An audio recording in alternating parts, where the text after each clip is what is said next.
Hello বন্ধুরা, তোমরা কেমন আছো? আমার নতুন ভিডিওতে তোমাদের স্বাগতম। তো বন্ধুরা, আজকে তো একটু ঠান্ডাই আছে। তো আজকে মা বললো যে একটা কাতলা মাছের ভিডিও বানাবে। তো চলো দেখা যাক রান্নাঘরে মা কি বানাচ্ছে। Let's go. তো মা, আজকে আমাদের বন্ধুদের কি দেখাচ্ছ? কাতলা মাছের কি রেসিপি? আজকে বন্ধুদের সঙ্গে শেয়ার করব কাতলা মাছের ফুলকপি আলু দিয়ে দম। ঠিক আছে, তার জন্য ফুলকপি আমি কেটে নিয়েছি, আলুও কেটে নিয়েছি, আর মাছে আমি নুন হলুদ করে মাছের গায়ে হলুদ করে রেখেছি। আর বাকি যে মশলাগুলো আমার লাগবে, আদা, জিরে, শুকনো লঙ্কা, কাঁচা লঙ্কা আর একটু গোলমরিচ আমি বেটে নেবো, আর তেজপাতাটা ফোড়নে দেবো। চল চটপট রান্নাটা শুরু করে দিই। চলো।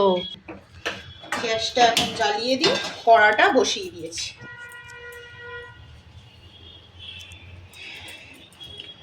কড়াতে তেলটা দিয়ে তেল গরম হলে একে একে মাছগুলো আগে ভেজে নেব।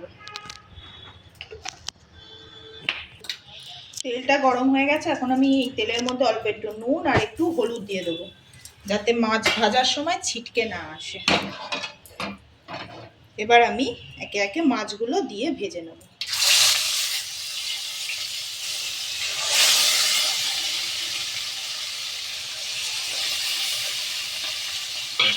মাছগুলো ভাজা হয়ে গেছে, এবার আমি তুলে নিচ্ছি।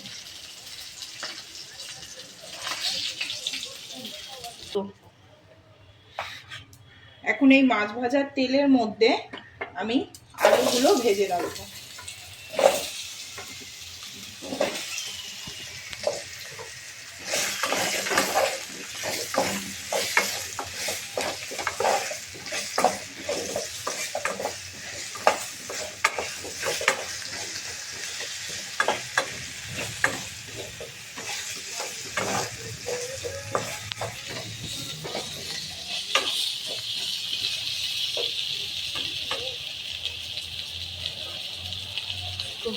আলুটা ভাজার সময় আলুর মধ্যে অল্প একটু নুন আর হলুদ দিয়ে ভেজে নেব।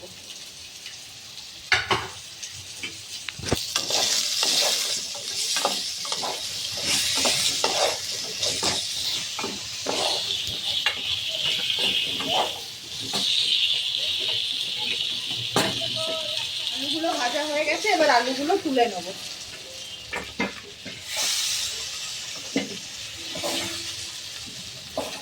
এখন কড়ার মধ্যে আরো একটু তেল দিয়ে দেবো, আর ওই তেলের মধ্যে আমি ফুলকপিগুলো ভেজে নেব একে একে।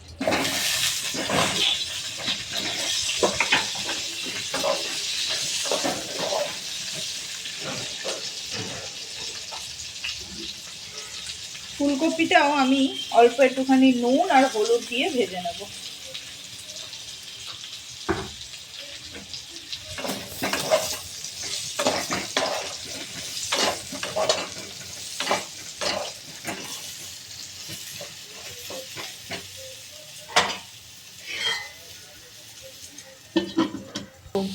ফুলকপিগুলো ভাজা হয়ে গেছে, এখন আমি ফুলকপিগুলো নামিয়ে নিই।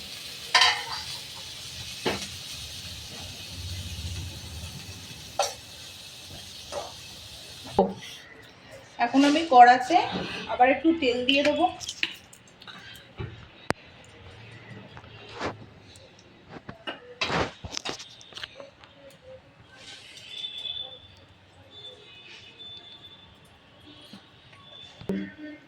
তেলটা গরম হয়ে গেলে আমি এর মধ্যে ফোড়ন দিয়ে দেবো একটা গোটা তেজপাতা আর অল্প একটু গোটা জিরে।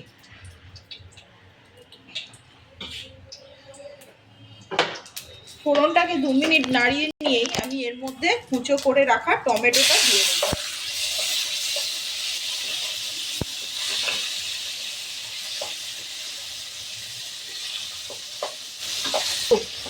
টমেটোটা একটু নরম হয়ে এলে এবার ওই গোলমরিচ, জিরে আর আদা বাটাটা আমি এর মধ্যে দিয়ে দেবো।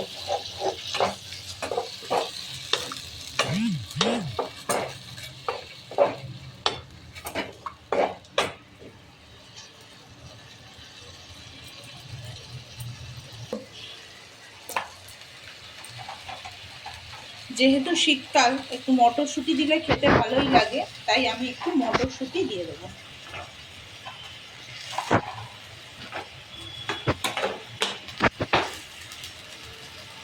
এই সময় একে একে আমি বাকি মশলাগুলো দিয়ে দেবো। স্বাদ মতন নুন, হলুদ,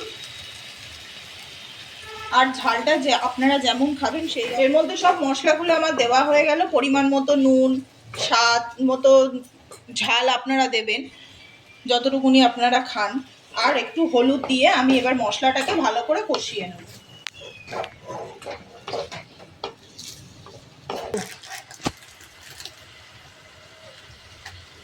এখন আমি এর মধ্যে দিয়ে দেবো অল্প একটু কাশ্মীরি লঙ্কার গুঁড়ো, এটাই পুরোপুরি রঙের জন্য।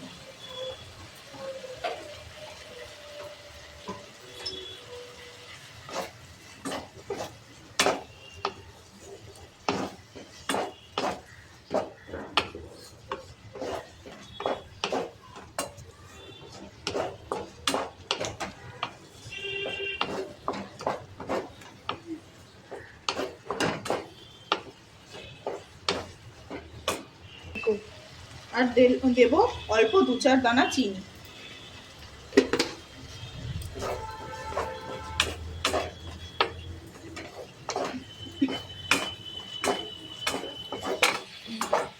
মশলাটা কষানো হয়ে গেছে। এখন আমি এর মধ্যে আলু আর ফুলকপি ভাজাটা দিয়ে দেব। দিয়ে এই মশলাটিকে এই সবজির সঙ্গে ভালো করে কষিয়ে নেব।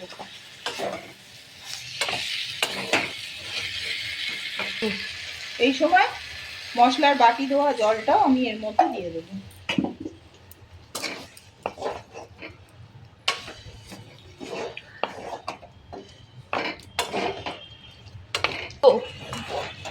আমার মশলার সবজিগুলো ভালো করে কষানো হয়ে গেছে। এখন আমি এর মধ্যে গরম জল দিয়ে দেবো। জলটা আপনারা যতটা পরিমাণে ঝোল খেতে পছন্দ করবেন ঠিক সেইভাবেই পরিমাণে দেবেন। আমি একটু বেশি দিলাম কারণ এখনো ফুলকপি আর আলুটা একটু সিদ্ধ হওয়া বাকি আছে। একটু সিদ্ধ হয়ে যাবে, ঝোলটা ফুটেও যাবে। আলু আর ফুলকপিগুলো সিদ্ধ হয়ে যাক, আর ঝোলটা ফুটে আসলে এর মধ্যে মাছটা দিয়ে দেবো।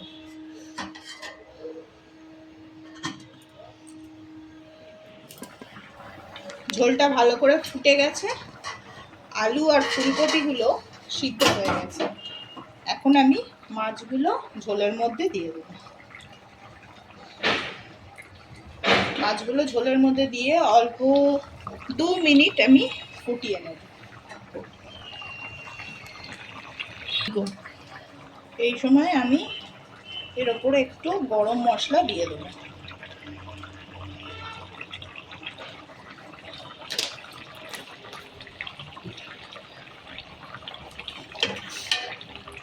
মাছটা ফুটে গেলে 2 মিনিট বাদে নামিয়ে নেব। মাছের ঝোলটা ফুটে গেছে আর আলু ফুলকপি সব ভালো করে সিদ্ধ হয়ে গেছে, মাছের মধ্যেও ঝোলটা ঢুকে গেছে। এবার আমি গ্যাসটা অফ করে তরকারিটা নামিয়ে নেব। মাছের দমটা হয়ে গেছে আলু আর ফুলকপি দিয়ে। তোমরাও বাড়িতে একবার ট্রাই করে দেখো, আশা করি ভালো লাগবে। ভালো লাগলে আমার চ্যানেলটি লাইক, সাবস্ক্রাইব আর কমেন্ট করো। আবার পরের ভিডিও নিয়ে ফিরে আসবো। Bye bye.